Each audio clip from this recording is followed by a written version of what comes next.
Mahal, kung alam mo lang. Sa bawat pagkakataong nagtatama ang ating mga mata, may tahimik na sigaw sa aking dibdib.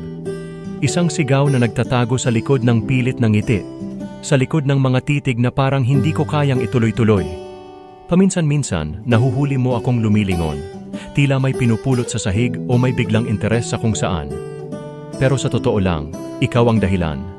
Ikaw ang dahilan ng mga palad kong malamig, ng mga salitang laging nakasabit sa dulo ng dila, ng mga titig na agad na umaatras kapag lumingon ka.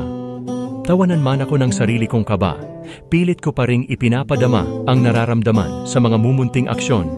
Isang hi, isang simpleng ngiti, o minsan ay isang joke na pilit kong pinagtatawanan, kahit halata namang kinakabahan.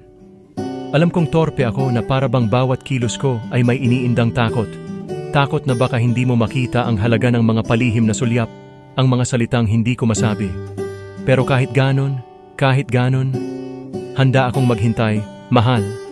Dahil sa bawat kabog ng dibdib at bawat lakad palayo, alam kong darating din ang tamang panahon, ang tamang pagkakataon para sa pag-ibig kong nakatago. Sa ngayon, ito muna ako. Nakasabit sa mga palihim na sulyap, sa mga pahaging na biro at palihim na asam, hanggang sa dumating ang araw na hindi ko na lang ito tatahimikin. Ngunit sa kabila ng lahat, sana mahal, makita mo sa likod ng aking mga ngiti at patagong tingin, naroon ang damdaming totoo, ang damdaming hindi magtatago, kailanman para sa iyo.